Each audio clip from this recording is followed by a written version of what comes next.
Welcome home to USA Global TV and Radio, a place where dreams take flight, with authentic storytelling, diverse perspectives and meaningful conversations, where global stories unite and bridges are built beyond all borders.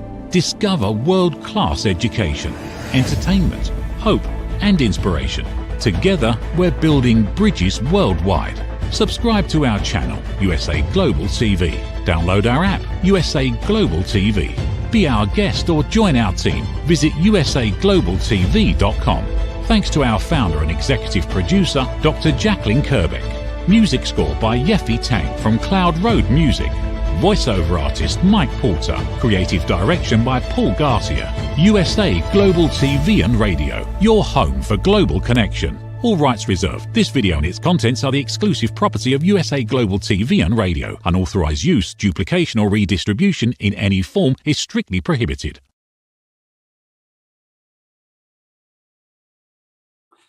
Howdy y'all, Brittle Laughlin here. I'm an author. We're here on the Corner Bookstore. I got to know a little bit about the subject of writing and publishing and everything. I've done about 8 books, I believe. I'm working on a couple right now. My primary focus is on health and wellness. I research the human body at the cellular level, chemically speaking. I look for cause and effect relationships. Treat a cause, fix a problem, treat symptoms, and you'll always be treating symptoms. But today, the whole purpose of today's show is to highlight another author, not me, but someone else. And today, my author is Bill McSciFi Mccormick. Bill is an amazing character in so many different ways. Bill, can you join us up here on stage? Hi, here I am, everybody. How's you doing? You have probably one of the widest areas of interest that I've seen on almost anybody I've had a chance to chat with on this show. Because I start going through your website and I go through some of your blogs, I go through some of this and that and everything else. It's pretty interesting, the extensiveness of your background. So why don't we start with the McSciFi first, because I think that's kind of your trademark. Yeah, I started getting published in 2016. Azoth Kemp picked up my book, Brittle Riders. And Bill McCormick is a really common name. And Amazon couldn't understand that I was not the only Bill McCormick in the world. So I was getting credited with writing golf magazines and religious treatises and playing country music with Dolly Parton, which I met her once, but I never played in her band. And so on and so forth. And these other people who did do those things were getting credited for writing the Brittle Riders and some of my short stories, and it was a mess. So I called Amazon. I tried doing their help thing online, and finally, like after months, I got frustrated. I called, got this guy in India, and he was a lovely gentleman, and he said, I see the problem. This guy goes to Bill McCountry, this guy goes to Bill McSports, and you go to Bill McSciFi. And I went, I'm taking that name. Within 5 days, I had a website, BillMcSciFi.com, and we were off to the races. Something as easy as that, but so complicated to get there. Oh, yeah. Yeah, that was one of those day drinking moments in my life, because it was just everything was 3 a.m. It's 1 o'clock in the afternoon. I'm drinking and make this go away. Was that the silver tequila or something else? Oh no, I'm pretty much. Well, back then I was still drinking vodka, but yeah, I've been drinking clear liquors for a long time now. Better for me. Speaking of clear, I have to ask you. You mentioned this purple-haired goddess. Yep, that's my wife. Yeah. I met her on Facebook, of all things. And she came out to a bar where I was sitting, and we got to talking, and we kept talking, and we decided we'd take a little bit of time away from each other because things were kind of getting a little hot. And that lasted 2 days. She was back in my arms in 2 days, and we haven't been together. We haven't been separated really ever since. Oh, wow. And that was in 2000. She's had purple hair. She's had rainbow hair. She's very colorful. When we did more work at the Pride parades, she'd always do rainbow hair for the Pride parades. Okay, so you started writing when? Writing in the 80s. I wrote for music magazines. I wrote for nonfiction things. I wrote some sports. I had a website in the early 2000s called jthejoke.com, which made fun of Jay Mariotti, which everyone should do. If you're in America, do that. And but it also highlighted a lot of sports, and I ended up contracting with Major League Baseball to get information before anyone else got it. Even before they put it on MLB.com, I would have it, because I had a lot of sports writers reading my site. So they would get a heads up of what stories were coming down the pike by reading my site. And it was a site where 100,000, 200,000 people a day would come by and take a look at it and speak. But I was the only one running it, and it just became too much. And it's like finally I met, the woman who I was going to marry, and I was writing, and I had books out, and I had to go do interviews like this. And I couldn't keep the website up anymore. So I finally killed it in 2017, which was a shame. I mean, I love the site, but it's just, there's only so many hours in a day, and I'm not getting up at 2 a.m. to do a sports blog, So. Okay, so you decided you'd been writing for a while. You wanted to write a book, be an author. Tell us about that journey. Well, in 2010, my ex-wife left me. I just lost my job. I had a lot of things crawling around in my head, and I had these stories that I'd kind of played with. I'd never really written fiction other than to play with it as a personal hobby. But so I started writing some of the stuff, and a friend of mine, she's an editor. She helped me tear it apart, get rid of all the superfluous that's, and, try and make something coherent out of it. And in 2011, a company called Bestselling Stories rejected me with a 2-page rejection letter written by a guy named Don Webb. He's the editor of the magazine. And basically, it's a long story. I've actually, in my book, Stuff About Things, I've included the rejection letter with his permission, because it was the rejection letter that started my career. Because at the bottom of it, it said, look, my boss, who is a born-again Christian, I found out later, he goes, my boss would fire me, tar and feather me, and then ride me out of town on a rail if I printed this story. But it's also the funniest thing I've ever read in my life. Do you have anything else? And I did. And so the story Vorbless did not get printed, not until much later in a different magazine. And but the beat goes Phut, spelled P-H-U-T, did get printed, and people loved it. And I've been writing fiction ever since. Has it always been sci-fi, or do you have another genre that you write in? I dabble in horror. Horror is kind of where I go to if I'm not writing sci-fi. I've tried fantasy, and my one experiment with fantasy led to a story called The Writer Stuff, which got published in Sci-Fi magazine, Sci-Fi Lampoon magazine. But it was a satire on young adult fantasy. It starts off with the lady of the hero lady protagonist comes into a bar, and I literally wrote, Lila the lips bounced woobily into the bar. Thank God everyone realized it was satire. But I don't write fantasy well, and I love fantasy. I mean, I've read quite a bit of it in my life, but when I start to write it, I go off the rails, because I think I like when I'm writing like the chosen one trope. I hate that with a flaming passion. If everybody knows what's going to happen, why are you writing a book about it? It happened. Just move on. I don't need to know how you got there. It's going to happen. Just go there. So that I don't like. And some of the fantasy stuff, they take elements of reality, but they bend it too much, and I can start getting frustrated, because I'm pretty grounded when I write. In my book, The Brittle Riders, I actually interviewed theoretical geneticists, so I could figure out how many chromosomes to use to create the chimeras that I wanted in my book. And I interviewed, thank God, the Department of Defense in America, for all their flaws. If you call them up and say, I am writing a book and need to interview people, they will set you up with people who, in their free time, yes, you're going to have to buy them a drink or a dinner or a $150 bottle of scotch, but you will get your answer. Yes, and I did that.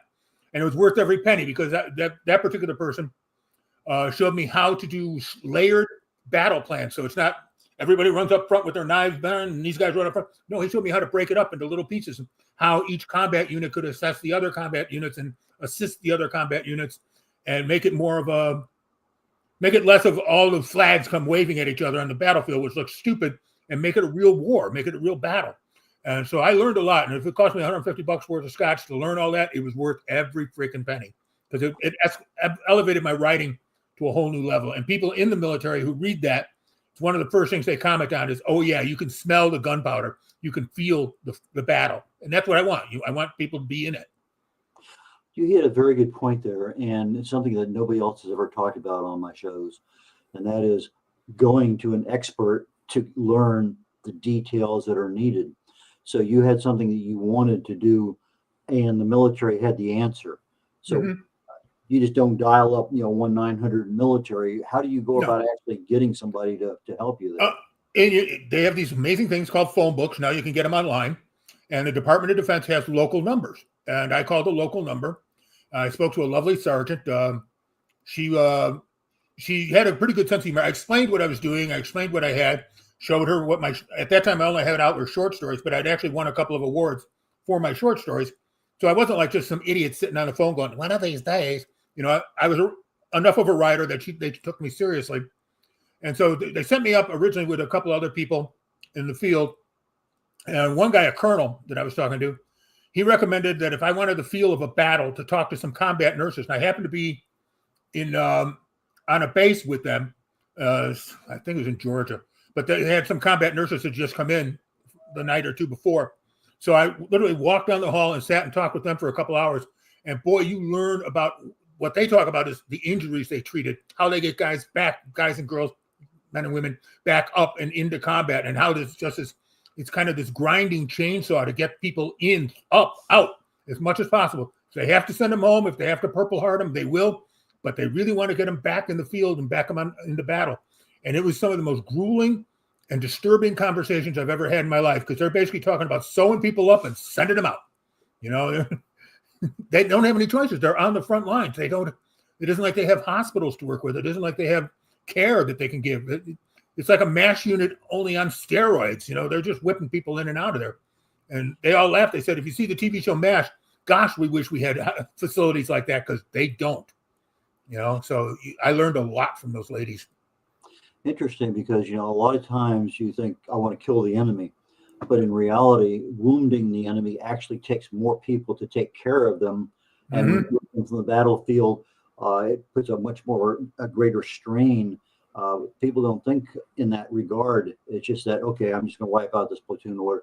But, you know, if you only kill half of them, somebody has to come in there and rescue them and take care of them. And it takes a lot more effort, time, money, and rehabilitation. It's something that we don't think about. Yeah, we rescue them more since Vietnam, and there's more trauma and there's more PTSD and things because people survive.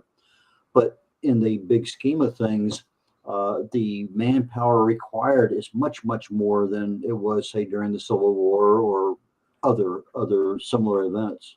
Oh, absolutely. And there's a scene in the Brittle Riders near the very end where they're digging through bodies. This is after the war. This is on the Allied side. They're actually just digging through Allied bodies to sort them out so they can be treated or be given burials properly by whoever their respective groups are. And as they're digging through, one of the bodies starts squealing and crying. And they realize they found a live body under this pile. It's been there for days.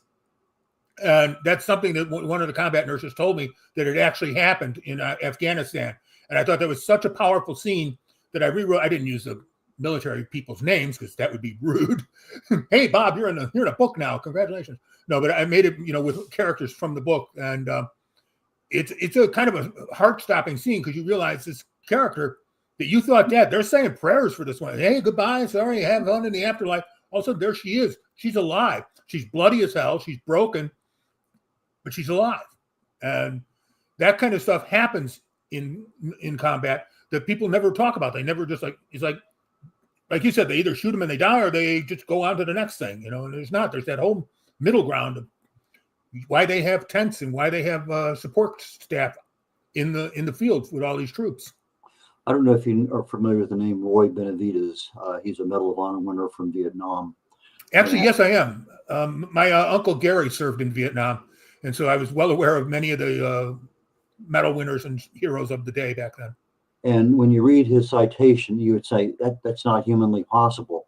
Mm-hmm. But when you look at the rest of the story, you know, the thing that he was awarded for, he was actually in battle before that, went back, endured everything, was actually put in a body bag and taken back to be, you know, delivered back to the, you know, prepped and delivered back. And he is so motionless, he's lost so much blood, that when the final person came by and they unzipped the body bag, the only thing he could do was spit.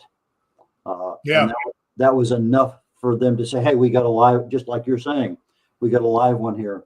And I was fortunate to be at the same reserve center that he was at for a while, way early in my career.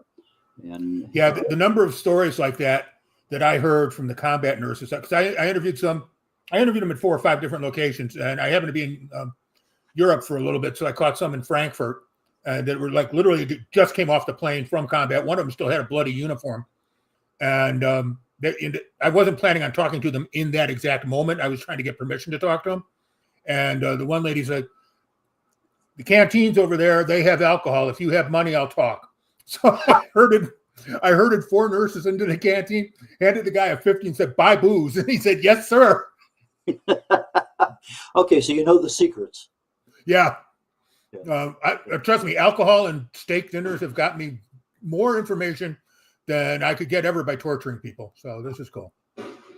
Yeah, the culture in the military has changed quite a bit since Vietnam with the everything, but we're not going there right now. But a couple of things that you do, you create universes, and I think one of the comments that was made, you're kind of like the creator of fun apocalypses.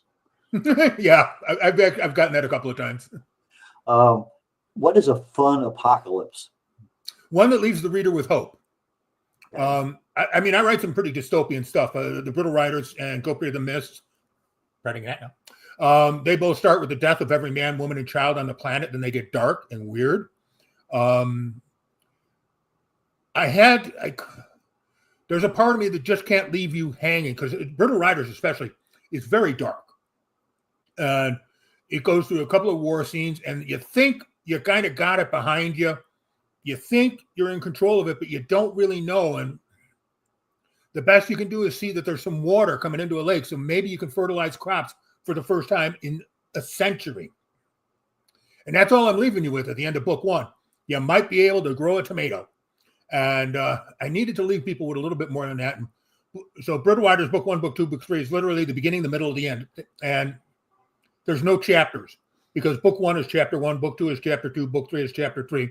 And by the time you get through book 3, I think my favorite review on book 3, guy stopped and he goes, I'll watch my language on this. He stopped, he goes, first time in my life, and he goes, I've been reading books, for like 40, 50 years. He goes, first time in my life, the entire plot of a book, everything that I thought I knew, got thrown out the window because one guy wanted to take a dump.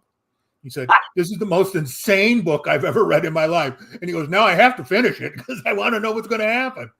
And so, and then I brought hope to the world after that particular bodily action. So there's an event that happens that's totally unplanned. Well, not unplanned, unthought of. I mean, I've had 2 books that I've read over a time, and in both cases, the primary character at that time died instantly. And it just, I had to go back and literally reread.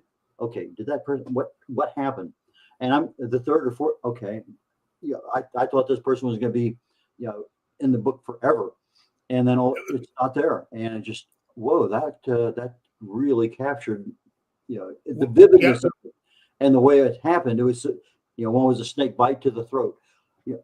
Okay, those things happen, and right. It's just one of those things. But anyway, just give you a heads up. We got a commercial break coming up here in about 2 minutes. Buy whatever it is. They need the money. Buy it. I'll tell you this. I've read books like that where they kill what you think is the protagonist or the hero. That's why I didn't do that in the Brittle Riders, because I thought, it's kind of been done. So instead what I did was I had it all set up for the big hero moment. This guy's going to be the hero. And then I took that all away from him and left him there. And people found that even more disturbing than if I just put a bullet through his head. So it's kind of like he was wounded and taken off the battlefield. Yeah, like, sorry, you're done now. It was fun.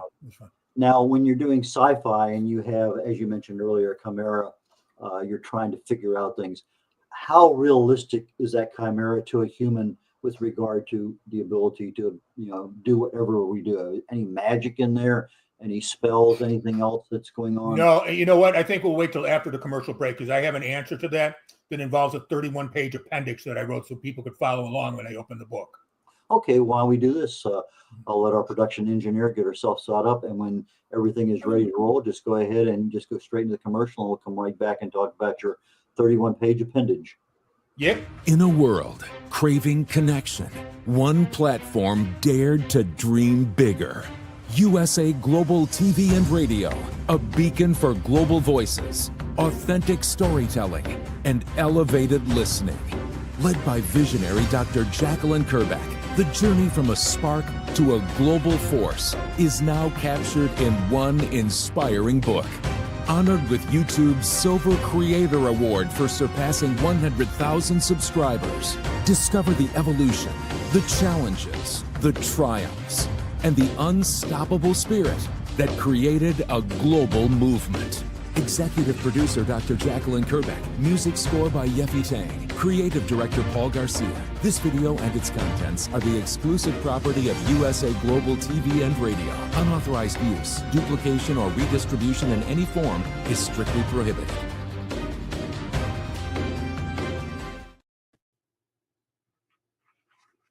Brittle Riders here. We're on the Corner Bookstore today on the USA Global TV and Radio Network. My guest today, fellow author, is Bill McSciFi Mccormick. Bill, please join us up here on stage. Hi again. Long time no see. Hi, everybody. We had left just before the commercial break with a 31-page appendage on chimeras and some little nuances about them. We're going to go into that right now. And as you're thinking about the transition, I'd like to go into why writing is better than an antipsychotic that you talked about. So that's kind of the direction I want to go in next. Well, you'll get there from here. Here we go. What I wanted to do with the chimeras is I wanted to give them obviously some human attributes. So they're created by this guy named Dr. Edwin Q. Rota, and they're designed to be slave labor, sex labor, manual labor, whatever you needed. You go to the store, you buy one, you take it home, do whatever the hell you want with it. And according to the handbook that they give out, these chimeras would die in 10 years, so you just have to replace them, and you get a discount for replacing them because you've already bought one. And so it was all capitalism. But the problem is the chimeras didn't die, because by the time the 10-year time limit came up from when they were supposed to kick the bucket, their immune systems had increased. Everything about them had gotten healthier. They were stronger. They'd been working for 10 years. So they'd get a flu, and then they'd just skip town, and they'd hide. So the people who owned them thought, the bodies must have dissolved because they're designed to die. And Rota just said, the people must have got rid of them themselves, so we don't have to worry about it, just replace them. And nobody paid any attention to the fact that these millions of authentic, or millions of created beings were gathering on underground layers. And of course, eventually they rose up and overthrew everybody who tortured them for all these decades. What I wanted was the chimeras. I'll keep this simple. In the book, there's a creature called the Lamia, which is a combination of a centaur and an armadillo. Okay? That's how my brain works. Just go with it. Well, if you put a human torso on top of a horse, one of those things is going to go bad. One of them is going to fall down and just go boom. So to make a chimera work like the centaur llama, we had to take the muscles from the back of the horse and weave them up through the musculature of the human torso so that the torso would be strong enough to be a horse, which is like 15 times stronger than your average human being, 10 times stronger than an average human being. I think Spider-Man strength, okay? So in the book, there's a creature called Brarb. It's like Barbara, but Brarb. And she likes to wield a crossbow that nobody else can even pull the string back on. And she can just yank that thing and she'll put holes in tanks with this thing. She doesn't need a gun. She's got this thing. And each of the characters, we actually went into the genetics of how to make them work. And for you kids who want to build your own chimera at home, you have to start out with 54 chromosomes. And you have to remember that all the reptilian and Herocyte or fur DNA is already in the human body. You just have to manipulate it. But wings and feathers and other things like that, those are nuts. You need chromosomes so you can manipulate them and create them. And then you have to recreate bone structure. And I mean, we put some time into this. I had a dinner with a group of theoretical geneticists. And besides costing me a lot of money, those guys could only drink top shelf and they only ate ribeyes. And I signed a 9-page non-disclosure agreement, which I realize now is probably to protect them more than me. Because in our conversation, as we were going through how to create, for example, a succubus, a woman with bat wings and talons instead of fingernails, the whole bit, how you do it, how you go from ground zero up to she's flying across the sky, taking new heights. They told me, and this is true, yeah, we've been working on the chimera problem for a little bit. No. You are not trying to build a human minotaur. You are not trying to build a human succubus mix. You're not. No. That's thousands of years in the future. In my book, not next Tuesday, because I mean we don't do well when we meet new people, alien races. My book's just going to come to life a lot sooner than people want. It was the most disturbing conversation I ever had in my life. But I also found out that I needed 54 chromosomes and a few other things I needed, which got incorporated into the book. So all the science in the book, as weird as it is looking at these characters, the science behind the characters is legit. It's 100% bona fide science. Yes, you can. If you had the technology now, you could build a centaur. You could build one of my favorites in the Gopi the Mist book, a pangolin, which is a part pangolin, giant anteater, built with a human assassin body so that it can kill. And because pangolins have amazing reflexes, they're just not fast. So make them fast. There, move some genes, make them fast. And so that's what I did, and put a lot of research and work into it. Sounds super interesting. Antipsychotics and writing.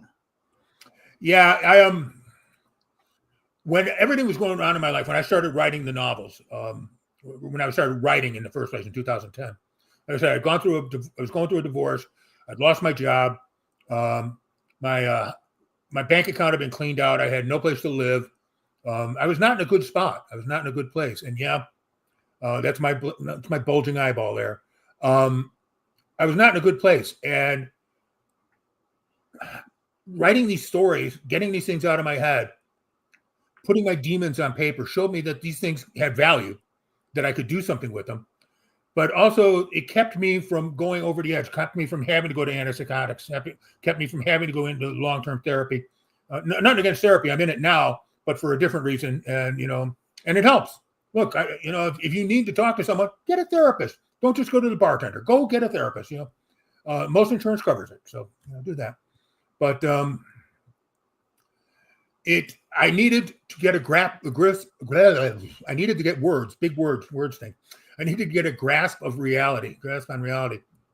Excuse me. And by writing these stories, it took the surreal parts out of my mind and put them on paper, which actually helped me to focus on the real world that I needed to focus on.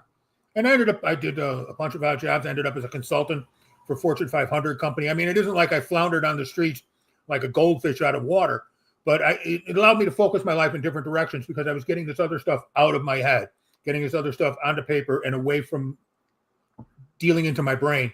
And I met some really wonderful people. I had a really wonderful time, and I learned a lot. And I also learned how to, I learned when you start to draw the line, like, okay, now, no matter what I've done, I really need someone to talk to. And when I got to that line, I went and did that. But until then, I found a kind of a release in getting these things out of my head. And people seem to like them. And like the Brittle Riders, this guy named Garrick Dion, he's an internationally famous film producer. He got hold of the Brittle Riders, did a quick run on it, and he ended up writing a back cover blog so we could use it on all our future books. So I got a guy who's produced millions upon millions of dollars worth of movies saying, this is worth reading, this is worth knowing. And when I first started writing, I was just like kind of hoping that somebody would say, don't get off, you don't have to, wouldn't yell at me and go, get off my lawn, you ignorant writer. So it's been an interesting journey. It's been a fruitful one. It's been a lot of fun. How did you get involved with the video trailers? Well, I worked in the music industry for years. So making music videos for bands, especially when you work for an indie label, nobody has a budget for anything. So I grabbed some camera people and we go out and we shoot videos. And we ended up with some hit videos, broke stuff on the Billboard record charts. And for an indie label, we accomplished a lot. And I was very proud. It was a company called Ascension. And it kind of went down in flames, but I really don't, it happens, we were small and we just didn't have the money to keep that going. But we produced a bunch of different music videos. Bands, even when the label went under, they still had full promo kits that they could use to get shows and tours and do different things. So we didn't leave anybody hanging, which I felt good about. And many of the people involved in those years are still very good friends of mine. We stay in touch. We talk all the time. And they're out there cheerleading for my writing, and everything else. But I've learned how to do music videos. I learned how to do production kits. I learned how to do promotional materials. I learned what I needed to learn. So when I started writing and they're like, well, you need to have this, you need to have that. All right, go onto YouTube, go wherever the heck I need to go, learn how to do it. And I do. And then with the Brittle Riders, we got to the point where we needed something a little more professional. And so we reached out to this guy named Freddy Noriega from Fredes.net in Mexico City. And great guy, a lot of fun. But he took like 200 different movies and clipped them all together into a 2-minute set to show people what the Brittle Riders would look like. And we have that video on every page that we work with. Obviously, you can't put it on YouTube because it'd be copyright violations all over the place. But we're not using it for commercial purposes. We're just using it to show investors and promoters and what have you this is what the Brittle Riders can look like and sound like and feel like. And my personal favorite is a friend of my therapist watched it and just out of the blue reached out to me and goes, no, never going to look at this. No, no. This is dark. This is weird. No, no dark, no weird. I'm going back to, Peppermint Patty and all that. Bye. I'm going over there now. So it's kind of a helpful, useful tool for us to get money and a helpful, useful tool to weed people out so they don't get startled when they see it in the theater. We'll see what happens. Do you also do indie publishing? Yeah, I did for a while. I work with a company called Azoth Chem for my literary works, my novels and stuff like that. And they're kind of a hybrid indie. They developed up since I hooked up with them in 2016. They basically just opened their doors, and they had a catalog of other books, and they wanted some science fiction to bolster it. And I had some science fiction I wanted to go bolster something, so it worked out. We got along, and I knew some of the people involved, so it wasn't like I was getting into a bag with strangers. I felt very comfortable with where I was at, and we've worked together and built together and done a couple of rewrites on the books together. And now you can buy my stuff in England and India. And as a matter of fact, next week I'm doing another radio or TV interview in India. I've done like 5 now, and they love this book and they love some of the other stuff I'm doing. And God bless. I'll sell books anywhere in the country, in the world. I'm banned. I'm banned in Russia and China. If they see my name in Russia or China, I just put a fork in it. But there is a guy in Serbia who has a bootleg channel, and I'm sure he's making some money off my books, and I kind of don't care because he gets them into Russia and he gets them into China through this underground network. And I've gotten fan mail from like Kiev and different places, or in Moscow and St. Petersburg, and people have written me and they're like, "We've read your book, we love this," and it's all digital. They can't get a print book because if you start printing it, there's a printing press somewhere in Russia printing it. They're just going to shut those guys down. I talked to the Russian consulate about it, and they basically told me that if I ever set foot in Russia, I'd be arrested for sedition or treason. So I guess I'm glad I visited Russia in the 80s and early 90s when it was safe for me to do so.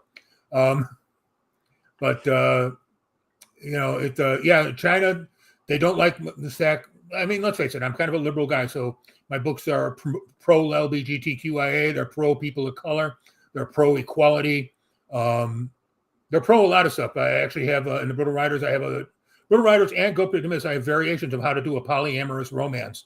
And I had one lady, she read it and she said, I never forget, she goes, "I didn't realize there were several people in the bed together because it just seemed so natural until I went, wait a minute, stop.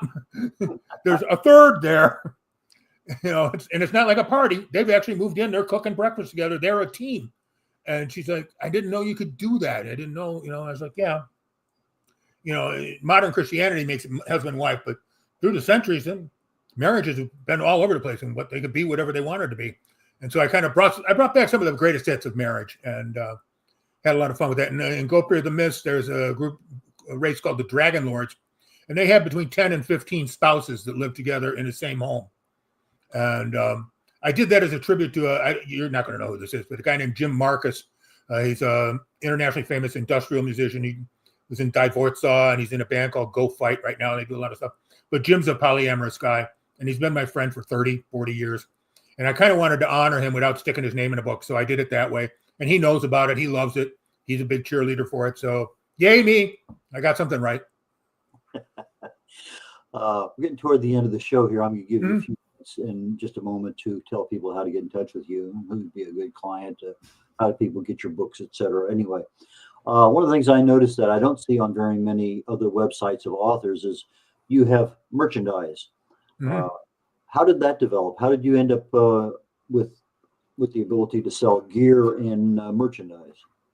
It started out, some people wanted a Brittle Riders t-shirt, somebody wanted a Bill McSciFi t-shirt, and paying for that stuff up front, you end up, I know authors who do it, and they end up with closets full of t-shirts and stuff, and it's expensive. And so I was working with this company. Can I say their name? Yes? No? Red? Hello? I'm here.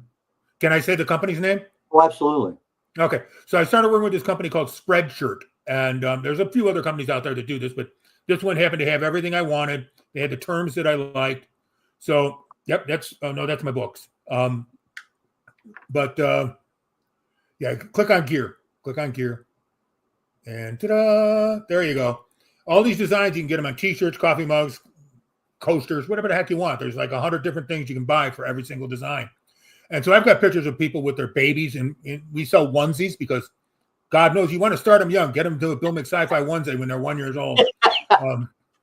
I've got pictures of, it's like, I'm not just making it up. I've been talking them online, and people buy this stuff and they like it. And I've been selling them at cons. I point people out to it at cons, and they'll be standing at my table talking to me, and I'll see them online going, no, buy one. And I'll get a little ding on my email saying, you just made $10. You made this.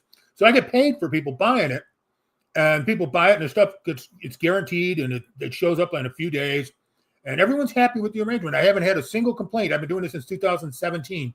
So in 8 years, I have not had a single complaint with this company, and it's like, I'll just stick there. Now, you said the name of the company is spreadshirt.com. Mm-hmm. Yeah, it's all one word, spreadshirt.com. Okay. For those people out there interested, spreadshirt.com. So for people interested in getting your books, what's the best way to do that? The best way to do it is just go to my website, billmcscifi.com. They have links to all of the publishers where my comic books are published, where my short stories are published, where my novels are published. And as you saw on the website, you can go to this page and get novels, this page and get short stories. Because I had to separate them up. There's too much stuff up there. And stuff that's not really available anymore. I finally went in and cleansed it all out just because I have so much new stuff up there. To the nice lady who asked about the film and stuff like that, we're in the Brittle Riders has been optioned by Perspective Films, and we're meeting this fall to begin the process of developing into a real movie. And it's pretty exciting because I've had people say, you just can't do this. It's too much work, this, that, and the other thing. These people were like, hey, work is what we do for a living. Let's go do it. And so, so the Brittle Riders is in stage 1 of becoming a real movie, or maybe even a streaming service. It would make more sense to stream it because there's so much detail in there that you could dive into. But if you made it into a movie, I think it would still be a solid 2 hours of, oh my God, what the hell did I just witness? And we'd start with that. You've been referred to, my final comment here, you've been referred to as a raconteur. And from our conversation today, I can easily see how that label got put on you. Do you remember who gave you that title? Yeah, actually, Chat GPT.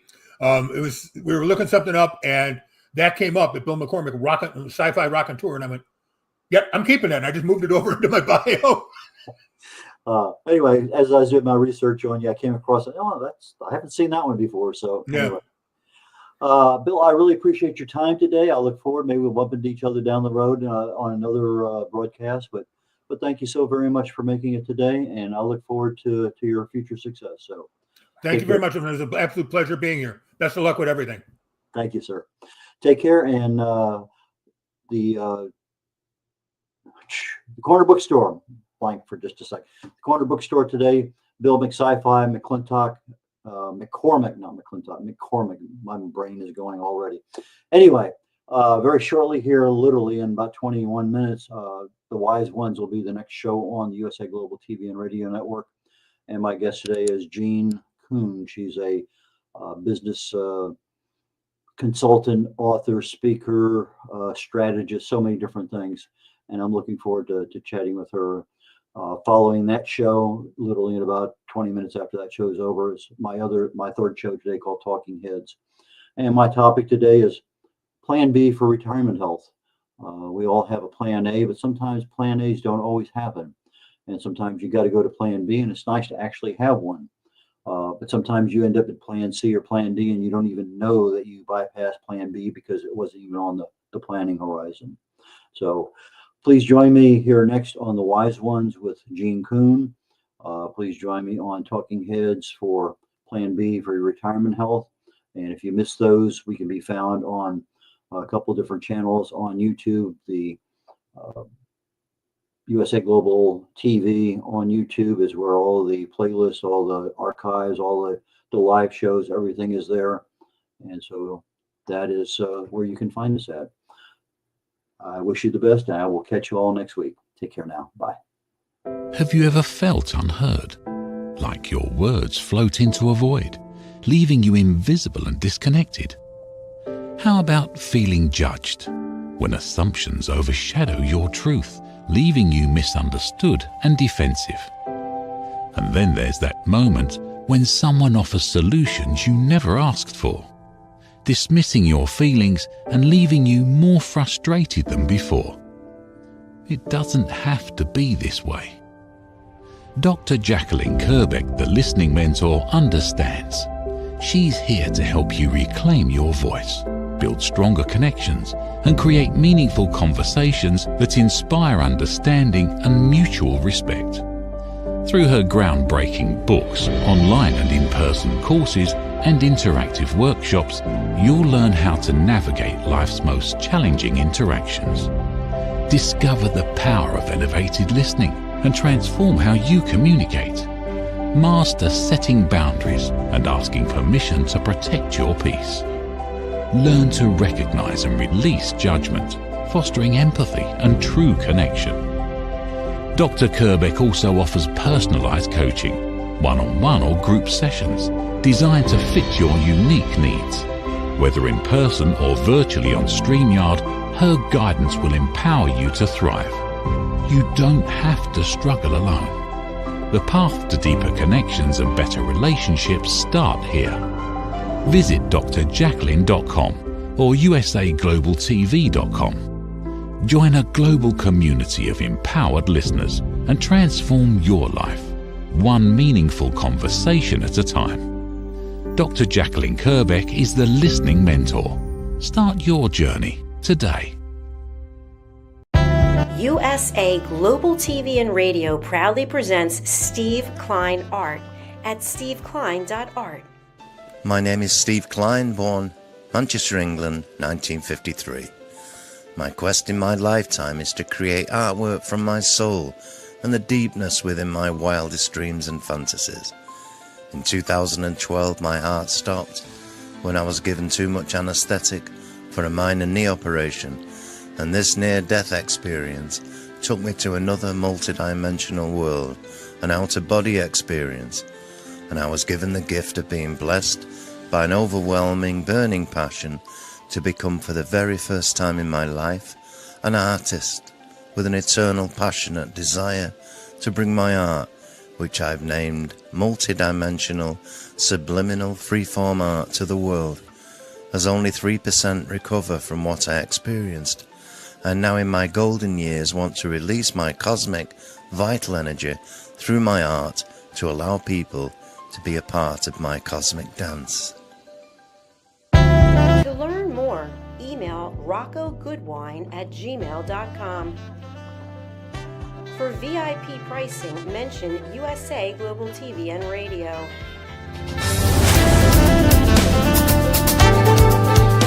We face daily cyber risks, spending over 7 hours of screen time, including 4.5 hours on mobile phones. This convenience comes with significant dangers, with cybercrime costs predicted to exceed $10.5 trillion by 2025. In 2023 alone, seniors lost over $3.4 billion to cybercrime. Our goal is to make social engineering concepts of cybersecurity easier to understand. We work with business teams, senior living facilities, investment companies, and educational institutions, both individually and in groups. We offer real-life examples to help you recognize and prevent attacks, with sessions available both in person, in selected regions, and remotely. Schedule your training session, or to learn more, contact us today. Call us at 847-845-9360. Email us at info@cybersecurityeasy.com. Protect your team and family with cybersecurityeasy.com. Meet Lady Ella, a special ladybug who is trained by Grand Beetle on how to listen at an elevated level.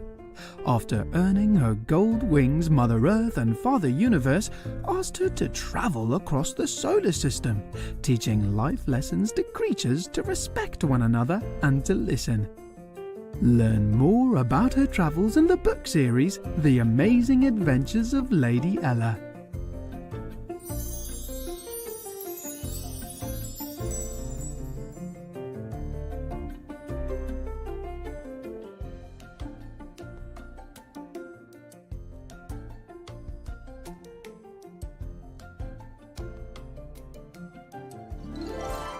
The Amazing Adventures of Lady Ella, the Listening Mentor.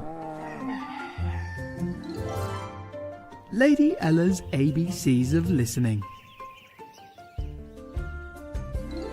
Lady Ella has afternoon tea in London. The ocean calls and Lady Ella listens. Lady Ella listens in the Baobab National Game Park. Lady Ella's space adventure across the universe. The magical adventures of Lady Ella and her super-powered friends. There are also collections of colouring books for parents and kids.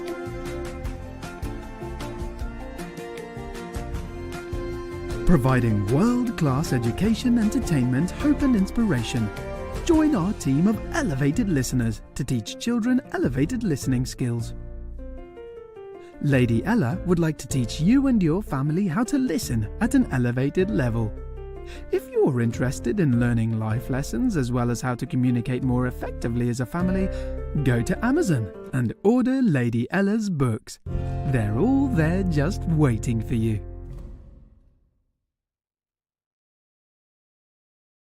Thank you, viewers and listeners of USA Global TV and Radio, for joining us today.